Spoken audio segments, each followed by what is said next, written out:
बच्चों, कैसे हो आप सभी। मैं आशा करता हूँ कि आप सभी स्वस्थ होंगे, मस्त होंगे, आपकी पढ़ाई भी बहुत बेहतरीन तरीके से चल रही होगी। तो बच्चों, आज की इस क्लास में हम पढ़ाएंगे आपको कक्षा 11 की बायोलॉजी, क्योंकि आज दिन है सोमवार। तो सोमवार से लेकर के बुधवार तक क्लास चलती है कक्षा 11 की, गुरुवार से शनिवार तक क्लास चलती है कक्षा 12 की। तो जैसा हमने टाइम टेबल बनाया है उस हिसाब से हम आपको क्लास पढ़ाते चले जा रहे हैं। तो आज की इस क्लास में हम पढ़ेंगे जीवाणु भोजी का जीवन चक्र, यानी कि आज हम डिस्कस करने वाले हैं लाइफ साइकिल ऑफ बैक्टीरियोफेज के जीवन चक्र। ठीक है, आज हम पढ़ेंगे जीवाणु भोजी का जीवन चक्र, यानी कि लाइफ साइकिल ऑफ बैक्टीरियोफेज को आज की इस क्लास में हम पढ़ाने वाले हैं आपको। तो ये जानते हैं कि बैक्टीरियोफेज होता क्या है। तो बैक्टीरियोफेज के बारे में हमने बहुत सारी बातें आपको बताई थी कि बैक्टीरियोफेज एक प्रकार का फेज होता है जो बैक्टीरिया को किल कर देता है, जो कि बैक्टीरिया को यानी कि जीवाणु को मार देता है। अभी एक क्वेश्चन मैं आपसे पूछता हूं कि गंगा नदी का जो पानी होता है उसमें कौन सा विषाणु पाया जाता है जिसकी वजह से वहां पर कोई भी जीवाणु नहीं पाए जाते। तो भाई इसका सीधा सा आंसर ये हो जाएगा कि गंगा नदी के पानी में बैक्टीरियोफेज पाया जाता है, जिसकी वजह से गंगा नदी के पानी में कोई भी बैक्टीरिया नहीं पाया जाता है। अगर हम आपको थोड़ा सा और पहले ले जाएं, प्राचीन काल में जब हॉस्पिटल या दवाइयों की व्यवस्था नहीं हुई थी, तो किसी भी इंसान को अगर चोट लग जाती थी तो बहुत ज्यादा खून बहता था, बैक्टीरिया पड़ जाते थे, यानी कि सड़न होने लगता था। जिस इंसान की इम्यूनिटी पावर, ठीक है, जिसकी प्रतिरक्षा क्षमता ज्यादा मजबूत होती थी, वो इंसान तो जल्दी से ठीक हो जाता था। लेकिन जिसकी इम्यूनिटी पावर नहीं सही होती थी, प्रतिरक्षा तंत्र नहीं अच्छी होती थी, वो इंसान मर जाता था ड्यू टू द इन्फेक्शन। तो उस समय क्या किया करते थे, जो हमारे चिकित्सक लोग हुआ करते थे, वैद्य हुआ करते थे, वो क्या करते थे, बैक्टीरियोफेज का उपयोग करते थे जीवाणुओं को मारने के लिए, ताकि इन्फेक्शन ना हो। उनके मारने के लिए बैक्टीरियोफेज का उपयोग क्या करते थे, क्योंकि जो बैक्टीरियोफेज होता है वो जीवाणुओं को भक्षण करता है, जीवाणुओं को मारता है। तो इस प्रकार से वहां से लोगों को बचाया जाता था। कुछ समय के बाद एक वैज्ञानिक आते हैं, अलेक्जेंडर फ्लेमिंग। ठीक है, अलेक्जेंडर फ्लेमिंग ने क्या किया था, उन्होंने एंटीबायोटिक की खोज की थी, जिसका उपयोग किए जाने से लोग संक्रमण से बच जाते थे। इतनी बात समझ में आई। तो चलो आज की इस क्लास को शुरू करते हैं। यहाँ पर हम पढ़ते हैं जीवन चक्र क्या होता है बैक्टीरियोफेज का।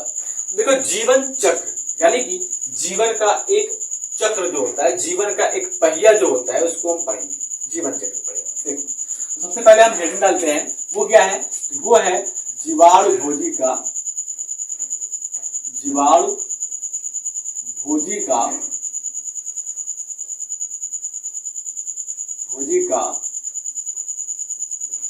जीवन चक्र। इसको हम कहते हैं लाइफ साइकिल ऑफ बैक्टीरियोफेज। ठीक है, बैक्टीरियोफेज के लाइफ साइकिल को डिस्कस करेंगे। देखो, अगर हम बात करते हैं जो लाइफ साइकिल होता है बैक्टीरियोफेज का, इसी को हम एक और नाम से कर सकते हैं मल्टीप्लीकेशन इन बैक्टीरियोफेज। ठीक है, क्या कर सकते हैं हम इसको हम कर सकते हैं, ओवर करके लिखेंगे मल्टीप्लीकेशन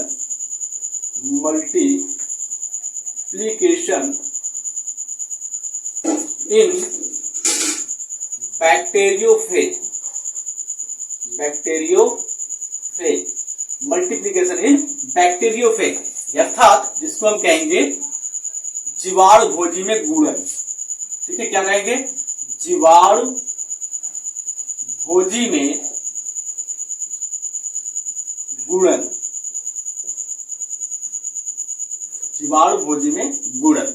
बात समझ में आया बेटा, क्या कहेंगे। पहले देखो, किसी भी टॉपिक को पढ़ने से पहले ये जानना जरूरी होता है कि उस टॉपिक को किसी और नाम से भी जाना जाता है। अगर आप उस टॉपिक के किसी और नाम को भी जान लेंगे, उसके बारे में जान लेंगे, तो टॉपिक क्या हो जाता है, वो एकदम पानी की तरह सरल हो जाता है, एकदम पानी की तरह सरल हो जाता है। आपको एकदम स्पष्ट दिखाई देने लगता है कि भाई इसमें हमको जानना क्या है। ठीक है, चलो अगर हम बात करते हैं जीवाणु भोजी के जीवन चक्र को, तो जीवाणु भोजी के जीवन चक्र को एक और नाम से भी जाना जाता है, जिसको हम कहते हैं संक्रमण चक्र, या फिर इसे क्यों क्या कर सकते हैं, जीवाणु भोजी का जीवन चक्र। ठीक है, लिखता हूं मैं जीवाणु भोजी का जीवन चक्र, ठीक है। जीवाणु भोजी का जो जीवन चक्र होता है बच्चा, इसी को हम संक्रमण चक्र के नाम से जानते हैं। इसके नाम से संक्रमण चक्र। अब इसको संक्रमण चक्र कहते हैं क्यों? क्योंकि ये जो जीवाणु भोजी होता है वो जीवाणु के शरीर पर चिपकता है, उसके अंदर अपना आनुवांशिक पदार्थ भेजता है, वहां पर संक्रमण उत्पन्न करता है और अंत में उस परजीवी को ही मार देता है। समझ में आया बेटा? चलो आगे की बात करते हैं। इसी को हम इंग्लिश में क्या कहेंगे? Life cycle of bacteriophage also known as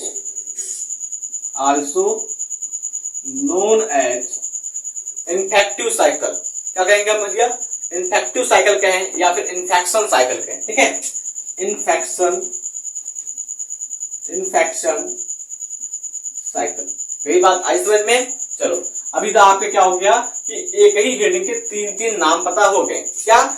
जीवन चक्र पता हो गया बैक्टीरियोफेज जीवाणु भोजी का कहते हैं, जीवाणु भोजी के अंदर गुणन ये भी पता हो गया।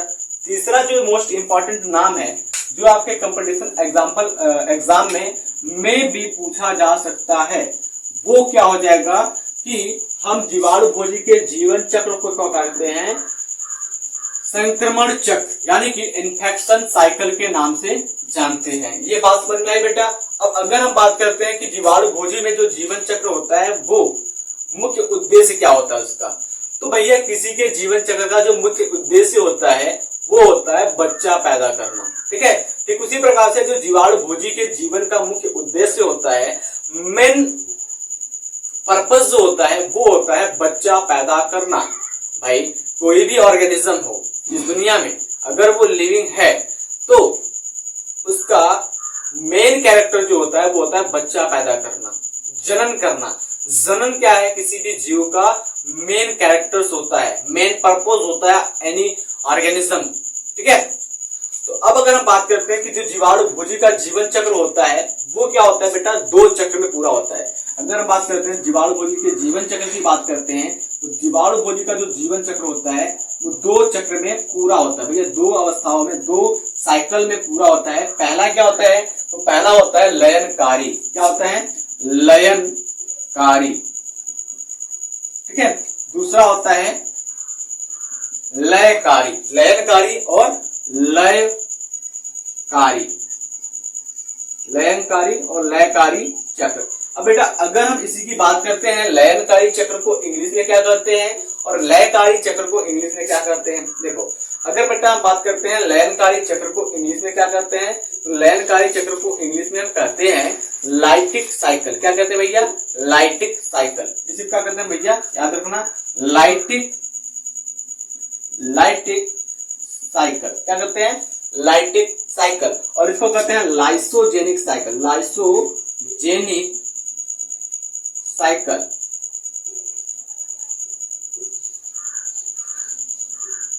बात स्पष्ट हुआ? अब देखो हम क्या करते हैं, लयनकारी चक्र जिसको लाइटिक साइकिल कहते हैं और लयकारी चक्र जिसको हम लाइसोजेनिक साइकिल कहते हैं, इसका मतलब क्या है? इससे पहले मतलब को जान लो, फिर इसके बाद आप स्पष्ट रूप से जान जाएंगे भैया जो लयनकारी चक्र होता है, लाइटिक साइकिल होता है वो, और जो आपका लयनकारी, एक मिनट, लयनकारी मैंने दो जगह पे लिख दिया, इसका मतलब है लयकारी, सही है, लयकारी। लयनकारी और लयकारी चक्र में अंतर क्या है? ठीक है। अब देखो अगर हम बेटा बात करते हैं जो लाइटिक साइकिल होता है उसमें जो बैक्टीरियोफेज होता है वो बैक्टीरिया के ऊपर इन्फेक्शन काज करता है। इन्फेक्शन काज करने के बाद क्या करता है? बैक्टीरियल सेल को डिस्ट्रॉय कर देता है। यानी कि जीवाणु भोजी जीवाणु कोशिका के ऊपर जाएगा, वहां पर संक्रमण करेगा और संक्रमण करने के बाद जीवाणु कोशिका को नष्ट कर देगा। और वहीं पर अगर दूसरे नंबर पर बात करते हैं जो लयकारी चक्र होता है जिसको लाइसोजेनिक साइकिल कहते हैं, यहां पर जीवाणु भोजी जो होता है, बैक्टीरियोफेज जो होता है, वो बैक्टीरिया के सेल सरफेस से चिपकता है, यानी कि उसके शरीर से चिपकता है, उसके अंदर अपने आनुवंशिक पदार्थों को भेजता है और इन्फेक्शन काज बिना किए ही वो दो भागों में बढ़ जाता है।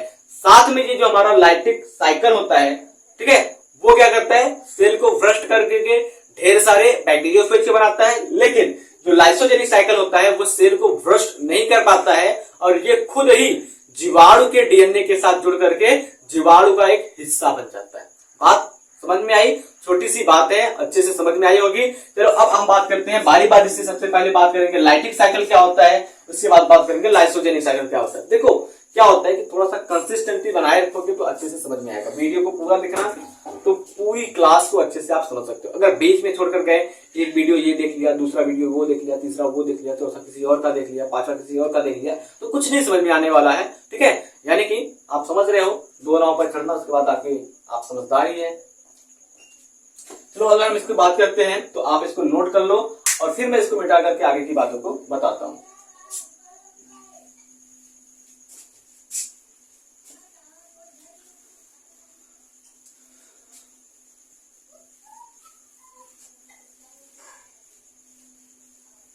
पहला क्या है आपको पढ़ना?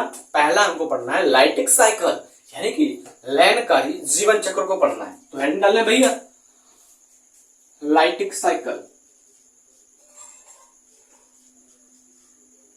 इसको कहते हैं लयनकारी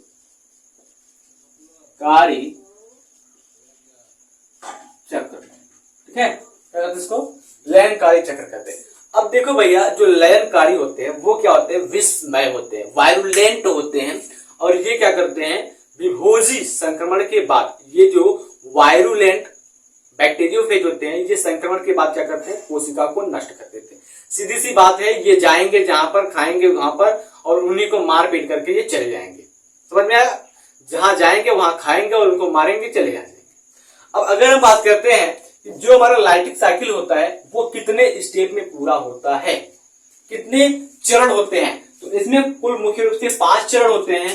पहले चरण की अगर हम बात करते हैं, पहले स्टेप की बात करते हैं, तो पहला होता है अधिशोषण। क्या होता है? अधिशोषण। अधिशोषण का मतलब क्या होता है इंग्लिश में? जिसको कहते हैं एब्जॉर्प्शन और एडजॉर्प्शन कहते हैं, एडसॉर्प्शन। ठीक है, एडसॉर्प्शन कहते हैं। दूसरा जो होता है बेटा वो क्या होता है? तो दूसरा होता है यहां पर भेदन। क्या होता है?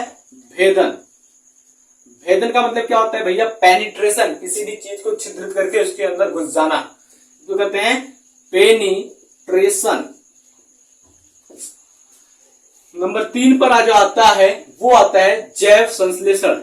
जैव संश्लेषण, जैव संश्लेषण, इसका मतलब क्या होता है भैया? बायोसिंथेसिस, जैव संश्लेषण प्रवस्था, यानी कि biosynthesis, biosynthesis phase, biosynthesis phase. Number चौथे पर क्या आता है? तो भैया नंबर चौथे पर आता है परिपक्वन। परिपक्वन यानी कि इसको हम कहते हैं मैच्यूरेशन। मैच्यूरेशन, परिपक्वन को क्या कहते हैं? मैच्यूरेशन कहते हैं। नंबर 5 पर जो आता है वो आता है विमुक्तन। विमुक्तन या कहो या विमुक्ति कहो, ठीक है, दोनों में से एक कहो, चाहे जो सही है। अब अगर इसको हम बात करते हैं विमुक्ति को, तो इसको इंग्लिश में करते हैं रिलीज, यानी कि बाहर निकल जाना। तो चलिए इन 5 फेज को हम बारी बारी से समझते हैं एक डायग्राम के माध्यम से, ताकि हमको अच्छे से सब कुछ समझ में आ जाए। ओके, चलो इधर चलते हैं। तो अगर हम बात करते हैं तो हमारे पास क्या होता है? बैक्टीरियोफेज होता है और होता है बैक्टीरियल सेल। ठीक है, क्या होता है? एक हमारे पास क्या होता है? बैक्टीरियल सेल होता है।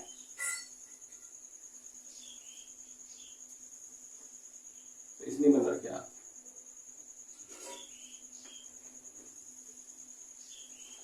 ये क्या हो गया भैया? ये हो गया बैक्टीरियल सेल और इसके अंदर का ये हो गया डीएनए। ठीक है, ये क्या हो गया? ये हो गया बैक्टीरियल सेल और ये हो गया उसके अंदर का डीएनए। ठीक है, ये क्या हो गया? बैक्टीरियल सेल हो गया, ये हो गया बैक्टीरियल डीएनए। बात समझ में आया? और यहां पर जो है वो हमारा क्या है? बैक्टीरियोफेज है। देखो क्लास थोड़ा सा लंबा होगा क्योंकि यहाँ पर लाइफ साइकिल पढ़ रहे हैं आप। लाइफ साइकिल में डायग्राम को साथ साथ बनाना और समझाते जाना, तो थोड़ा सा क्लास लंबा होगा, बट डोंट माइंड, जल्दी से सब कुछ खत्म हो जाएगा। ये है बैक्टीरियोफेज। ये क्या है भैया? ये है बैक्टीरियोफेज और ये है बैक्टीरियोफेज जेनेटिक मटेरियल, या क्या फेज डीएनए, फेज डीएनए। इतना समझ में आया। अब क्या होगा कि ये बैक्टीरियल सेल के ऊपर ये बैक्टीरियोफेज संक्रमण करेगा, इन्फेक्शन काज करेगा बाबू। देखो अब क्या होता है, इन्फेक्शन काज करने में क्या होता है, देखो जैसे कि ये हमारा बैक्टीरियल सेल हो गया,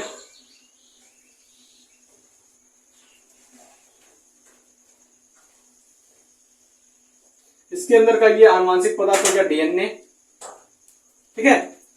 अब क्या करेगा, इस बैक्टीरियल सेल की जो सरफेस होती है, सतह जो होती है, यहां पर आकर के ये जो बैक्टीरियोफेज होता है, ठीक है, ये जो बैक्टीरियोफेज होता है वो जुड़ता है। यहां पर आकर क्या करता है, बैक्टीरियोफेज जुड़ता है। जिस स्थान पर बैक्टीरियोफेज आकर के जुड़ेगा वहां पर एक छोटा सा गड्ढा हो जाएगा। क्या हो जाएगा, गड्ढा हो जाएगा। और ये हमारा क्या है, बैक्टीरियोफेज है। और इस पहले अवस्था को क्या कहेंगे हम, पहले अवस्था को कहेंगे हम एब्जॉर्प्शन, ठीक है। पहले ये स्टेप फर्स्ट है जिसको हम कहेंगे एडजॉर्प्शन, यानी कि अधिशोषण, अधिशोषण। बात समझ में आ रही है। देखो अधिशोषण में क्या होता है कि जो फेज होता है वो आकर के बैक्टीरियल सेल के साथ जुड़ जाता है, चिपक जाता है, ठीक है। अब अगर देखो यहां पर नाम की बात करते हैं तो ये हमारा क्या है, बैक्टीरिया का, सॉरी ये बैक्टीरियोफेज का प्रोटीन कोट है। क्या है, बैक्टीरियोफेज का प्रोटीन कोट है विथ जेनेटिक मटेरियल, ठीक है। ये क्या है, bacteriophage protein coat, protein coat. और ये क्या भैया, ये है डीएनए। तो बैक्टीरियोफेज के अंदर है तो बैक्टीरियोफेज का डीएनए हो जाएगा। और ये क्या है भैया, ये है बैक्टीरियल सेल, बैक्टीरियल सेल, ठीक है। कंफ्यूज मत होइएगा, बैक्टीरियोफेज का मतलब होता है जीवाणुभोजी, ये एक वायरस है। बैक्टीरियल सेल यानी कि जीवाणु, ये एक जीवाणु की कोशिका है। इस कोशिका का नाम है ई कोलाई। बात समझ में आई, ई कोलाई। और इसको हम कहेंगे जेनेटिक मटेरियल, यानी कि बैक्टीरियल डीएनए, ठीक है, बैक्टीरियल डीएनए कहेंगे। पहला स्टेप में क्या होता है भैया, अधिशोषण होता है। एक बैक्टीरियोफेज जो होता है वो बैक्टीरिया के शरीर की सतह पर चिपकता है, ये हो जाएगा अधिशोषण, यानी कि एब्जॉर्प्शन हो जाएगा। अब अगर हम इसके बाद दूसरे स्टेप की बात करते हैं बच्चों, तो दूसरे स्टेप में क्या हो जाएगा, तो दूसरे स्टेप में होगा भेदन, यानी कि पेनिट्रेशन होगा। अब बैक्टीरियोफेज क्या करेगा, इस बैक्टीरिया के शरीर में होल करेगा, छिद्र करेगा, और छिद्र करने के बाद क्या करेगा, अपने जेनेटिक मटेरियल को भेजेगा, ठीक है। तो अब हम बनाएंगे डायग्राम अगला।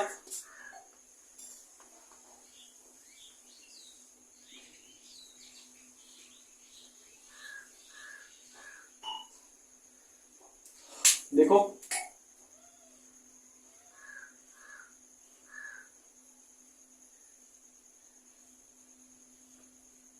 ये हो गया हमारा बैक्टीरियोफेज। अभी हमने कहा कि यहां भेदन होगा। क्या होगा, ये सेकेंड स्टेप है, ये स्टेप 2 है। और यहां पर क्या हो जाएगा, भेदन, भेदन यानी कि पेनिट्रेशन, पेनिट्रेशन होगा, पेनिट्रेशन होगा। और पेनिट्रेशन में क्या होता है भाई, देखो ये जो बैक्टीरियोफेज होता है वो एक एंजाइम सीक्रेट करता है, ठीक है, एक एंजाइम सीक्रेट करता है जिसका नाम होता है लाइसोजाइम, ठीक है। लाइसोजाइम नाम का एक एंजाइम सीक्रेट करता है, जिसकी वजह से ये जो बैक्टीरियोफेज होता है वो जीवाणु की कोशिका में होल कर पाता है। क्या कर पाता है, होल कर पाता है। और होल करने के बाद ये अपने पुच्छ तंतु के द्वारा क्या करता है, अपने अंदर का जो जेनेटिक मटेरियल होता है वो बैक्टीरियोफेज के शरीर में, बैक्टीरियोफेज के शरीर से जो जेनेटिक मटेरियल होता है वो बैक्टीरिया के सेल में आ जाता है। समझ आया बेटा। चलो ये क्या हो गया, ये हो गया हमारा बैक्टीरिया का जेनेटिक मटेरियल। और इधर आ गया हमारे बैक्टीरियोफेज का जेनेटिक मटेरियल। तो ये क्या हो जाएगा भैया, ये हो जाएगा केवल protein code without genetic material, या फिर कह सकते हैं empty head with protein code, खोखला सिर प्रोटीन के साथ। तो हम क्या कहेंगे, ये हो जाएगा empty head, empty head with protein code, protein code. भैया देखो हिंदी में लिखो या इंग्लिश में लिखो, बैक्टीरियोफेज का लाइफ साइकिल है, कोई मतलब कोई मैटर नहीं करता कि आप हिंदी में लिख रहे हो कि इंग्लिश में लिख रहे हो, होना चाहिए। अगर आप कहेंगे सर जी हमको नहीं समझ में आ रहा तो बता देंगे भैया ये क्या है, ये जीवाणु भोजी का शरीर है, प्रोटीन कोट का बना होता है, प्रोटीन का बना होता है। इसके अंदर ये डीएनए है, ये जीवाणु भोजी का कोशिका है, ये जीवाणु का कोशिका है, ये जीवाणु का डीएनए है, और ठीक सेम वही प्रोसेस यहाँ पर चलती चली जाएगी। तो यहाँ पर क्या हो जाएगा भैया, ये हो जाएगा आपका बैक्टीरियल डीएनए हो जाएगा, यानी कि जीवाणु का डीएनए हो जाएगा, और ये हो जाएगा फेज यानी कि बैक्टीरियोफेज डीएनए हो जाएगा। इतना समझ अब ये भेदन तो हो गया, बैक्टीरियोफेज का डीएनए बैक्टीरिया के अंदर प्रवेश कर गया।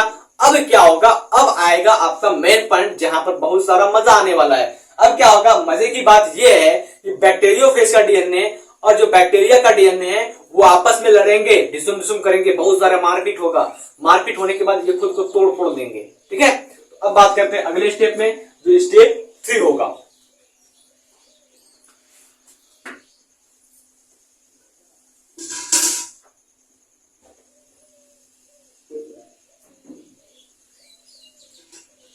स्टेप 3 में क्या होगा भैया, स्टेप 3 के अंदर जैव संश्लेषण होगा, यानी कि बायोसिंथेसिस प्रोसेस होगा, बायोसिंथेसिस फेज कहते हैं। ये स्टेप 3 है। ठीक है, देखो स्टेप 1 ये है, स्टेप 1 को क्या करते हैं भैया, अधिशोषण यानी कि एब्जॉर्प्शन करते हैं। स्टेप 2 को हम भेदन यानी कि पेनिट्रेशन करते हैं। अब बात आती है स्टेप 3 की, तो इसको भी बता देते हैं। स्टेप 3 यानी कि चरण 3 तीसरा, यहां पर क्या होगा, जैव संश्लेषण प्रवस्था, यानी कि बायोसिंथेसिस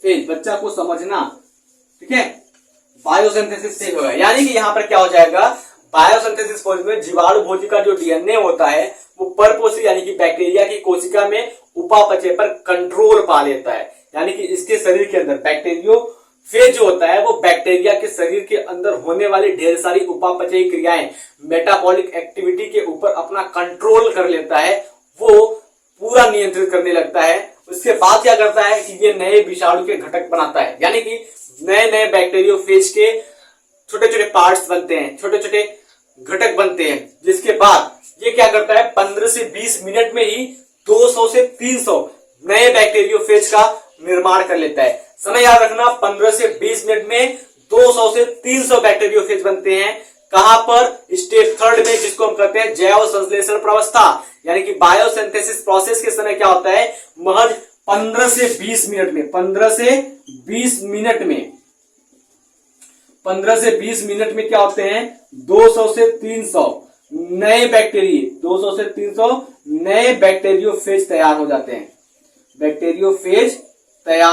कितने समय भैया, 15 से 20 मिनट में 200 से 300 बैक्टीरियोफेज बनकर के तैयार हो जाते हैं।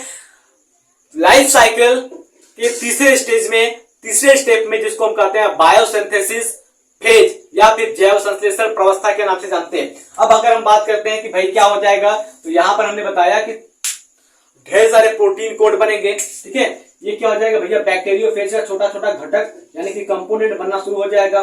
ठीक है, इस प्रकार से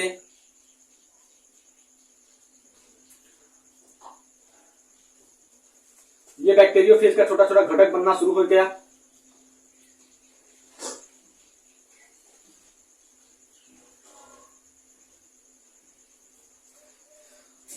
ठीक है, उसके बाद ये क्या हो जाएगा, बैक्टीरियोफेज का डीएनए और बैक्टीरिया का जो डीएनए होगा वो आपस में क्या हो जाएगा भैया, आपस में मिक्स हो जाएगा। अब आप पता नहीं कर सकते कि कौन सा डीएनए जो है वो बैक्टीरियोफेज का है, कौन सा डीएनए बैक्टीरिया का है, इससे आप स्पष्ट नहीं कर सकते, आप इसे चाह करके भी छानबीन नहीं कर सकते।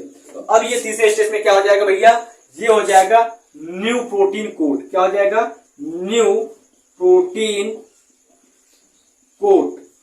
कोड मतलब कि बैक्टीरियोफेज का जो नया प्रोटीन का कवच होता है वो बन रहा है। ठीक है, न्यू प्रोटीन कोड फॉर्म, यानी कि बैक्टीरियोफेज के प्रोटीन का नया कवर बन रहा है, उसका नया कपड़ा बन रहा है। जैसे कि आप करते हैं कि कपड़ा सिलाना है भाई, नया कपड़ा सिलाना है, ठीक उसी प्रकार से बैक्टीरियोफेज क्या कर रहा है, यहां पर अपने कपड़े को बना रहा है, अपने वस्त्र को बना रहा है, जिसको प्रोटीन कहते हैं, प्रोटीन कोड कहते हैं। अब उसके बाद अगर हम यहां पर बात करते हैं कि जो टूटा हुआ फैला हुआ क्या है, ये क्या है, जो डीएनए होता है आप फेज का, यानी कि बैक्टीरियोफेज का जो डीएनए होता है वो क्या कर जाता है, रेप्लिकेट कर जाता है। रेप्लिकेट का मतलब क्या हो जाता है, वो ढेर सारे डीएनए को बनाने की कोशिश करता है, यानी कि ये क्या हो जाएगा, रेप्लिकेट हो जाएगा। बात समझ में आई बेटा? चलो आगे की बात करते हैं। ये तो हमें लगता है कि तीसरा स्टेप तक आपको समझ में आ गया होगा। चलो चौथे स्टेप और पांचवें स्टेप को देखते हैं। तो उसके लिए थोड़ा सा जगह चाहिए, तो जगह हमको मिल जाएगा यहां पर, ठीक है।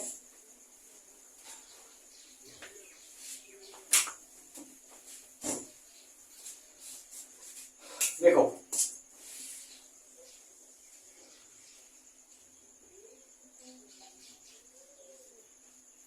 अब देखेंगे हम यहाँ पर चौथा स्टेप। चौथे स्टेप में क्या होगा बच्चा, चौथे स्टेप में भी वही होना है, यानी कि आपका जो जेनेटिक मटेरियल है वो प्रोटीन कोट में फिक्स हो जाएगा। जैसे ही प्रोटीन कोट में फिक्स हो जाएगा तो यहाँ पर ढेर सारे नए बैक्टीरियोफेज बन करके तैयार हो जाएंगे, ठीक है। उसके बाद पांचवें स्टेप में क्या हो जाएगा, कोशिका भ्रष्ट हो जाएगी। भ्रष्ट होने के बाद क्या हो जाएगा, बैक्टीरियोफेज बाहर आ जाएगा, रिलीज हो जाएगा बैक्टीरियोफेज। चलिए आगे बात करते हैं, यानी कि स्टेप 4 की बात करते हैं।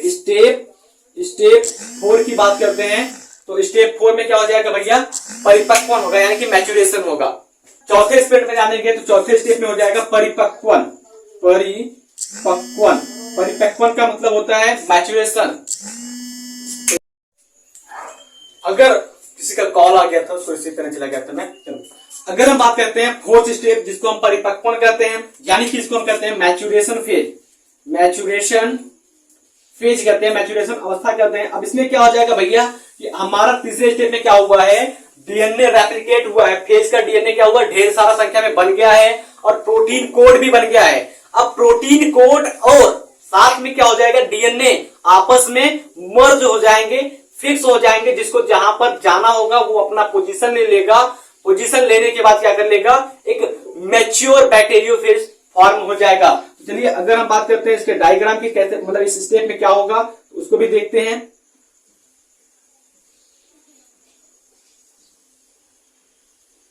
ठीक है, तो अभी हम देखते हैं, ये हमारा बैक्टीरियोफेज तो नहीं है, ये हमारा बैक्टीरियल सेल है, यानी कि जीवाणु कोशिका है। अब यहाँ पर जो होगा वो हमारा जीवाणु भोजी हो जाएगा, ठीक है। ये जीवाणु भोजी हो जाएगा, जिसके पूछ तंतु भी यहाँ पर बना देता हूं मैं 6 ठो। अब इसके बाद इस प्रकार से यहाँ पर ढेर सारे क्या हो जाएंगे, जीवाणु भोजी बन करके तैयार हो जाएंगे। बात समझ में आ रही है बेटा? चलो थोड़ा सा मेहनत किया करो, ध्यान दिया करो, अच्छे से सब कुछ समझ में आ जाएगा और दोबारा से नहीं पढ़ना पड़ेगा।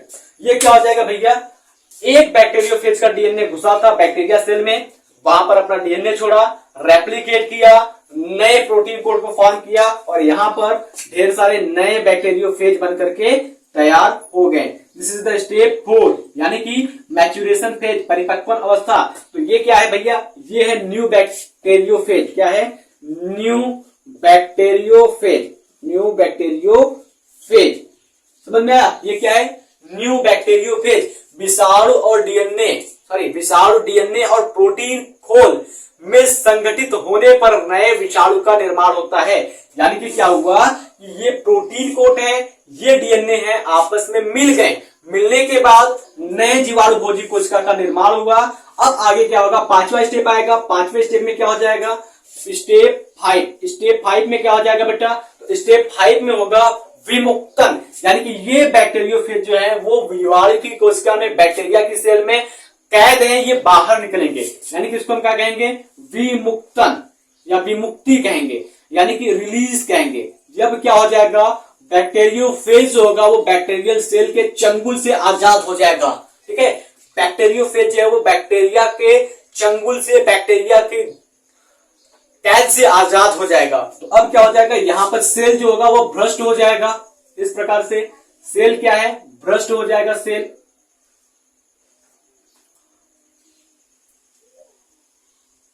इस प्रकार से सेल क्या हो जाएगा बच्चा, इस प्रकार से सेल जो होगा वो भ्रष्ट हो जाएगा। सेल भ्रष्ट होने से क्या होता है, सेल के भ्रष्ट होने से जो बैक्टीरियोफेज होते हैं वो क्या होते हैं, आराम से, आसानी से बाहर की ओर आ जाते हैं।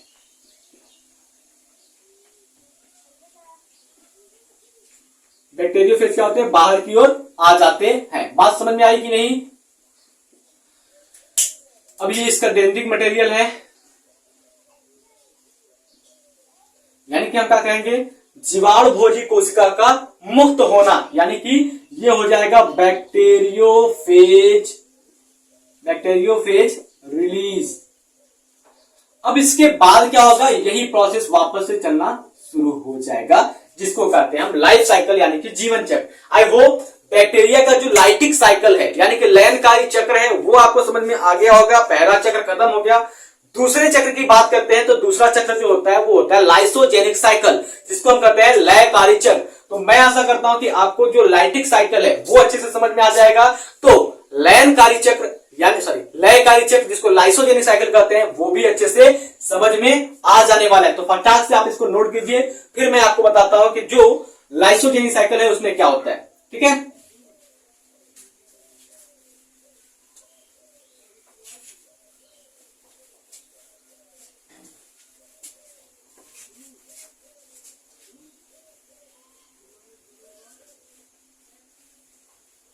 पहले थोड़ी सी कहानी को समझिए, फिर उसके बाद मैं आपको अच्छे से सेल साइकिल बना करके समझा दूंगा। सेल साइकिल नहीं, बैक्टीरियोफेज का जो लाइसोजेनिक साइकिल है उसको समझाऊंगा। देखो, अगर हम बात करते हैं लाइसोजेनिक साइकिल की, लाइसोजेनिक साइकिल की बात करते हैं, यानी कि जिसको हिंदी में करते हैं लयकारी चक्र की बेटा अगर हम बात करते हैं तो सबसे पहले बात करते हैं कि बैक्टीरियोफेज के लयकारी चक्र यानी कि लाइसोजेनिक साइकिल की खोज किसने की थी। अगर हम इसके डिस्कवरी की बात करते हैं तो आंद्रे वाल्फ नाम के एक वैज्ञानिक है जिन्होंने 1953 ईस्वी में बैक्टीरियोफेज के लाइसोजेनिक साइकिल की खोज की थी। नाम याद रखना। अगर हम इसके खोज की बात करते हैं, खोज किसने की थी, तो उसके वैज्ञानिक का नाम है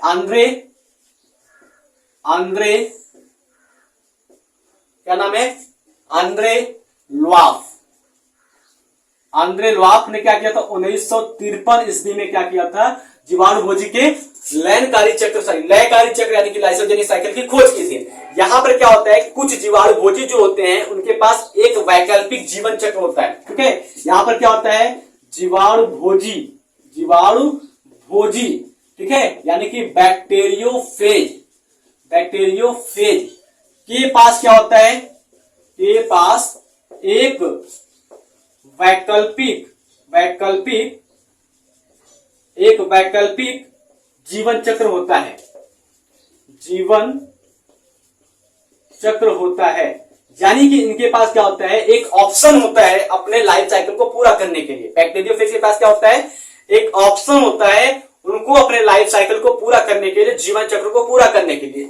जैसे कि अगर हम एग्जांपल में बात करते हैं, तो बैक्टीरियोफेज की बात करते हैं, बैक्टीरियोफेज यानी कि जीवाणु भोजी में एक एग्जांपल आता है जिसको हम कहते हैं गामा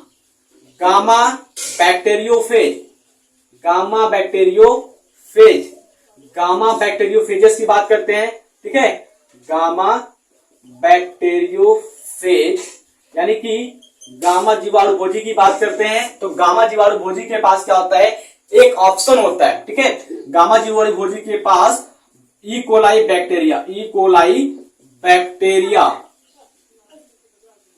बैक्टीरिया का जो सेल होता है उसपे ये ई कोलाई बैक्टीरिया सेल में, ठीक है, ई कोलाई बैक्टीरिया सेल में ये या तो लाइटिक साइकिल करेंगे, लाइटिक साइकिल से अपने जीवन चक्र को पूरा करेंगे, या फिर क्या करेंगे, लाइसोजेनिक साइकिल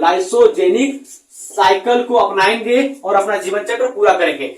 या तो लाइटिक साइकिल या तो लाइसोजेनिक साइकिल के द्वारा ही gamma bacteriophage E coli bacteria में अपने जीवन चक्र को पूरा करेगा। इतनी बात समझ में आई। चलो आगे की बात करते हैं। तो इस चक्र में क्या होता है, इस चक्र में और क्या होता है भैया, इस चक्र में जो बैक्टीरियोफेज का डीएनए होता है, बैक्टीरियोफेज का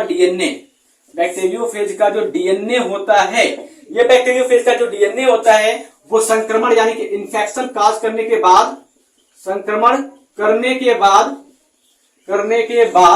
जीवाणु भोजी जो होता है वो इस चक्र में संक्रमण करने के बाद जीवाणु कोशिका को मार नहीं पाता है। ठीक है, संक्रमण करने के बाद बैक्टीरिया के गुणसूत्र के साथ जुड़ जाता है। ठीक, क्या होता है, बैक्टीरिया के गुणसूत्र के साथ जुड़ जाता है। बात समझ में आई, जुड़ जाता है। मैं सारे पॉइंट्स को लिख दे रहा हूं, फिर इसके बाद लाइफ साइकिल समझाऊंगा तो अच्छे से समझ में आ जाएगा। जब जुड़ जाएगा तो इस अवस्था में क्या हो जाएगा, बैक्टीरियोफेज की संतति, जो बैक्टीरियोफेज होता है वो जीवाणु की संतति में चला जाता है।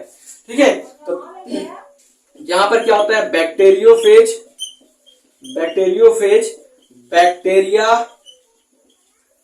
के संतति, बैक्टीरिया के संतति में चला जाता है,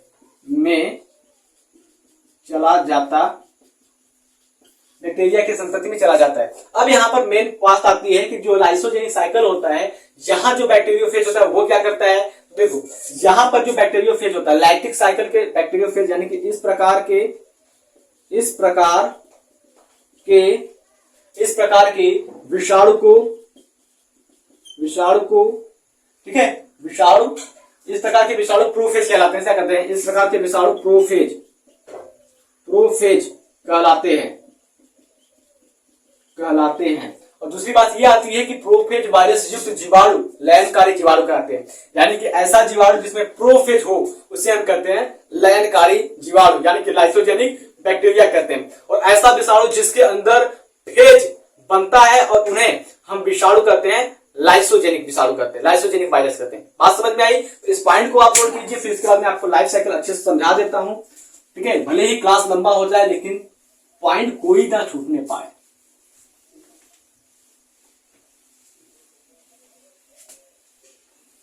चलो, हमने क्या बताया कि यहां पर जीवाणु भोजी जो होता है वो शरीर में प्रवेश करता है, शरीर में प्रवेश करेगा, यानी कि ये हमारा क्या हो जाएगा, एक बैक्टीरिया का कोशिका हो जाएगा। ये क्या हो जाएगा, बैक्टीरियल सेल। किस प्रकार का बैक्टीरिया है, तो ये प्रोकैरियोटिक बैक्टीरिया है, प्रोकैरियोटिक सेल है। ठीक है, बैक्टीरिया जो होता है हमेशा प्रोकैरियोटिक होता है। और यहां पर प्यारा सा हमारा क्या है, बैक्टीरियोफेज है। ठीक है, बैक्टीरियोफेज इंतजार कर रहा है भैया हमको कोई बुलाए, कोई देखे, कोई लाइन मारे, हम भी उसके पास चले जाएं। अब क्या हो जाएगा, ये हमारा बैक्टीरियोफेज है। बैक्टीरियोफेज ये क्या है, ये एक प्रकार का वायरस है। ठीक है, वायरस है, विषाणु है। अब क्या हो जाएगा, यहाँ पर इसका लाइफ साइकिल शुरू हो जाएगा, जीवन चक्र शुरू हो जाएगा। अब यानी कि ये बैक्टीरियोफेज जो होता है वो बैक्टीरिया की सतह से जुड़ेगा। ठीक है, इस प्रकार से बैक्टीरिया की सतह से ये जुड़ेगा, बैक्टीरिया की सतह से जुड़ेगा। इसके अंदर उपस्थित होगा भैया ये डीएनए, आनुवांशिक पदार्थ है। और ये बैक्टीरिया की सतह से जुड़ने के बाद क्या करेगा, अपने आनुवांशिक पदार्थ को क्या कर देगा, बैक्टीरिया के शरीर के अंदर भेजना शुरू हो जाएगा। यहाँ पर देखो मैंने कुछ नहीं बनाया, ये है भैया बैक्टीरिया का डीएनए। ठीक है, ये क्या है भैया, बैक्टीरियल डीएनए है, इकोलाई के बैक्टीरिया डीएनए है। ठीक है, अब ये क्या हो जाएगा भैया, यहां पर इसका डीएनए हो जाएगा, ये क्या हो जाएगा, ये हो जाएगा बैक्टीरियल डीएनए। और ये जो प्रवेश कर रहा है ये हो जाएगा वायरल डीएनए, यानी कि फेज डीएनए हो जाएगा। समझ में आया? अब आगे बात करते हैं, ये तो हमारा स्टेप फर्स्ट हो गया। यहाँ पर क्या हो जाएगा, एब्जॉर्प्शन होगा और पेनिट्रेशन हो जाएगा। दूसरे स्टेप की बात करते हैं तो दूसरे स्टेप में क्या हो जाएगा, ये जो जीवाणु भोजी का डीएनए आ रहा है वो जीवाणु भोजी का जो डीएनए होता है, दूसरे फेज में क्या होता है बच्चा, तो हमने कोशिका बड़ा बना दिया गलती से। दूसरे फेज में क्या होता है, दूसरे फेज में क्या होता है, वो बैक्टीरिया के डीएनए से जुड़ जाता है। ठीक है, क्या होता है, बैक्टीरिया के डीएनए से जुड़ जाता है। आधा जो डीएनए हो जाएगा वो बैक्टीरिया का डीएनए हो जाएगा और आधा जो डीएनए हो जाएगा वो बैक्टीरियोफेज का डीएनए हो जाएगा। समझ में आया? देखो यहाँ पर मैं दो कलर से बना दिया है। जो ब्लैक वाला है वो क्या है, बैक्टीरिया का डीएनए है। जो ब्लू वाला है वो क्या है, बैक्टीरियोफेज का डीएनए है। यानी कि बैक्टीरियोफेज का डीएनए इंटीग्रेट हो जाएगा, जुड़ जाएगा बैक्टीरियोफेज के डीएनए के साथ। समझ में आया? अब तीसरे ये स्टेप क्या है, 2 है। और थर्ड स्टेप में बात करते हैं तो थर्ड स्टेप में क्या हो जाएगा भाई, तो थर्ड स्टेप में क्या हो जाएगा, जो होस्ट सेल है, यानी कि ये जो बैक्टीरिया सेल है उसमें डिवीजन होगा, डिवाइड होना शुरू हो जाएगा 2 कोशिका में। इस प्रकार से ये 2 कोशिका बनाना शुरू हो जाएगा।